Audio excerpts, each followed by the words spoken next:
Level 1. Intern, unpaid. You get here at 7:40 to be at your desk by 8, though nobody told you to. You wear the blazer you bought for $110 because you thought it made you look like you belonged. Nobody notices the blazer. You bring coffee to a conference room and stand by the door with the tray. 3 people reach past you like you're a shelf. A 4th says thanks without looking up from his phone. You say you're welcome to the side of his head. In the elevator, a VP gets in on the 4th floor. You say good morning. He nods at the doors, not at you. At the end of the day, you email a 9-page memo you spent 6 hours on. It gets forwarded to someone else with one line above it. Can you clean this up? Not good work, cleaned up, like you'd left a mess.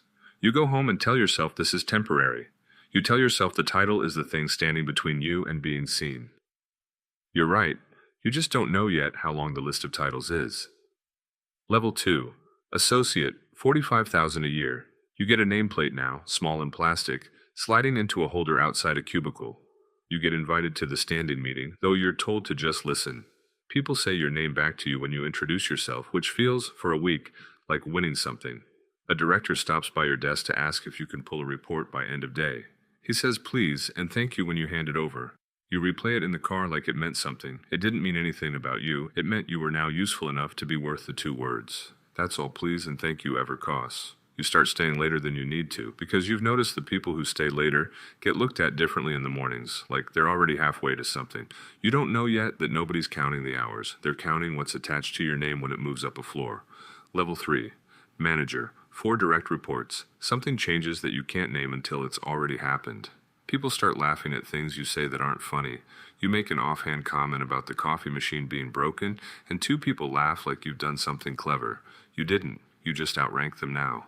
Your emails get answered inside the hour. Your calendar invites get accepted without anyone checking if they're free. A direct report cancels a dentist appointment to make one of your meetings. You didn't ask him to. That's the part that unsettles you if you let it sit too long.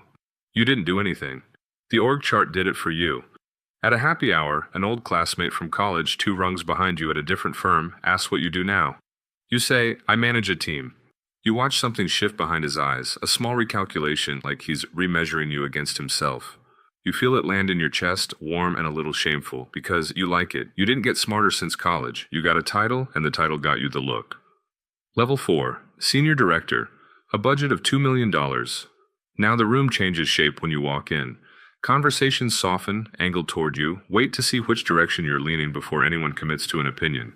You say, I think we should go with option B, and 4 people who were arguing for option A 5 minutes earlier nod like they'd been thinking that all along. You tell yourself it's because your instincts are good. Some nights you almost believe it. You get a parking spot with your name painted on the concrete. The first morning you pull in, a junior employee is standing there, unsure whether to move his own car, like proximity to your paint might get him in trouble. You wave him off, easy, no big deal, and he thanks you 3 times for something that cost you nothing. You have lunch with an old friend from the intern year, still an associate somewhere else. He asks for advice and hangs on every word like it's rationed.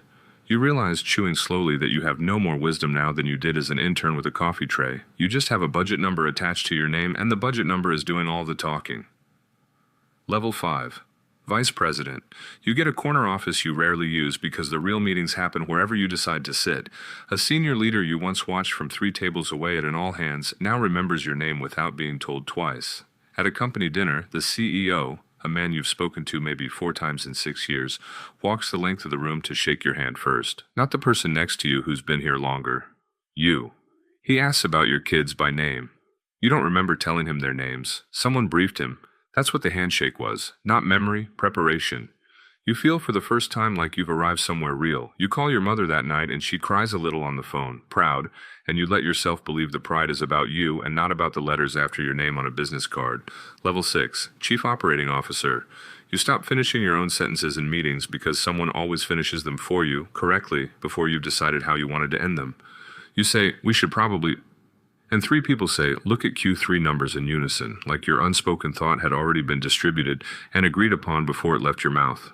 You walk into the building and the security guard, who never once looked up when you were an associate, stands a little straighter and says, Morning, sir, like it costs him something to withhold otherwise.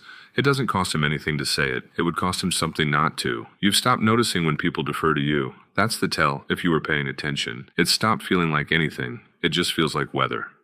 Level 7. Chief Executive Officer. The building has your photo in the lobby. Real leather in the chair.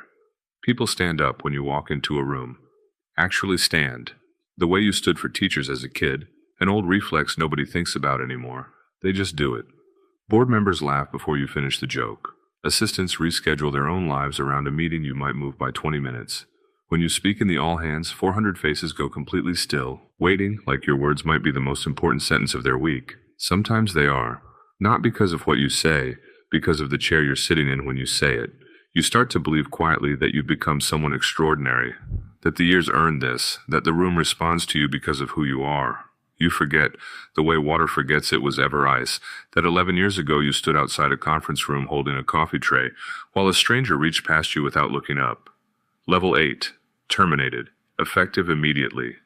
The board calls it a change in strategic direction. You're walked out by a woman from HR you've never spoken to before, carrying a small box with a framed photo of your kids and a phone charger. Security doesn't make eye contact, neither does anyone else on the floor. People suddenly find their monitors extremely interesting. By the time you reach the parking lot, your badge no longer works on the side door. You test it twice, out of habit, before you remember. You go home. You call the office the next day, some reflex telling you to check on a meeting you'd scheduled, and the new assistant, not yours anymore, never yours again, says, "I'm sorry, who's calling?" You say your name, full name, the one that used to make a room go quiet. There's a pause, keys clicking. "I'm sorry," she says. "I don't see you in the system." You hang up. You sit in your car in your own driveway for a long time. You think about the intern with the coffee tray, invisible by the door. You think about the parking spot already repainted, someone else's name drying in the sun. You think about the CEO who crossed a room to learn your children's names because someone briefed him to. Nobody in that building disrespected you today. That's the part that's hardest to sit with. Disrespect would mean you still existed to them. You were removed, and the room simply reset around the space where you used to be, the way water closes over a stone. You spent 11 years climbing floors, believing each one meant you'd become someone. Nobody was responding to you. They were responding to the authority sitting on top of you, and the moment the authority was lifted off, there was nothing underneath it that the building recognized. The title was never a reflection of you. It was a costume the whole company agreed to salute. You just happened to be standing inside it.